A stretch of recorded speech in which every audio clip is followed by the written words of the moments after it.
This week, we're shining the spotlight on Crohn's and colitis. The digestive diseases are often called invisible illnesses.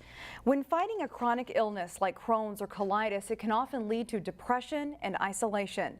Both Crohn's and colitis are considered inflammatory bowel diseases because they either cause part or the whole digestive tract to become inflamed. Today, reporter Sonia Goins introduces us to a Brooklyn Park family who is giving support to young patients with the digestive diseases. Now, folks do not have to fight inflammatory bowel disease alone. Joining me today are Brooklyn Park resident Jill Love and her daughter Aria. Jill helps to facilitate the Crohn's Colitis Pediatric Support Group, and her daughter Aria has ulcerative colitis. Thanks for joining me today. Thanks for having us. Now, tell folks about when Aria was first diagnosed. So Aria was diagnosed with ulcerative colitis at the age of 5.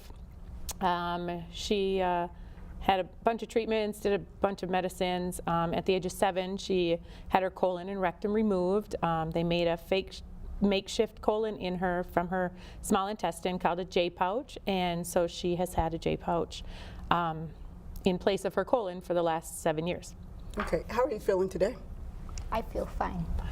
Tell folks what it's like to have a flare. So, it's not that good. Like, I'm having one right now. I have C. diff, and for like 3 days, my stomach has been hurting very bad, and I've been laying in bed. What is it like to see your daughter suffer?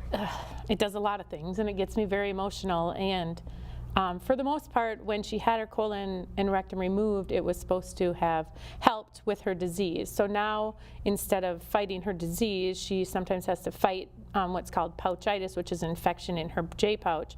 And with that, they do the antibiotics, and then the antibiotics can cause C. diff, which is currently what she is fighting off now because she had pouchitis a couple weeks ago and was treated with antibiotics. So it's really hard to watch her.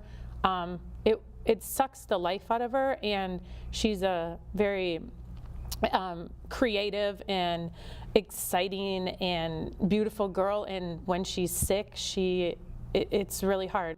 And I'd never want anyone to go through this by themselves, so I try to help out and help as many people as I can. Even when it's hard for me, it helps me in the same token. The Crohn's and Colitis Foundation started the pediatric support group. I remember going the first time, and there was like 3 of us around a table for many years, and now we're up to 25 people some days, so it's amazing. Your family was also in the news a couple years ago. Can you briefly tell us what that was about?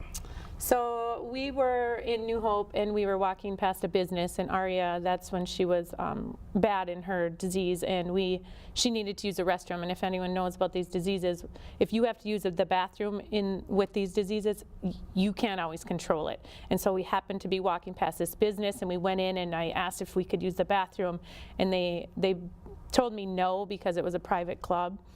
And then I showed my I can't wait card that they're, and it's a law here in Minnesota that you have to allow people to use the bathroom. So, well, I want to thank you guys for joining us. Now, for more information on the I Can't Wait cards, we have all that on our website, ccxmedia.org. Shannon? Thank you, Sonia. On Thursday, we are hosting a Twitter chat at noon, partnering with the Crohn's and Colitis Foundation, Minnesota Dakota's chapter, and Hennepin Healthcare. Just use the hashtag IBDConvo, and we hope to see you there.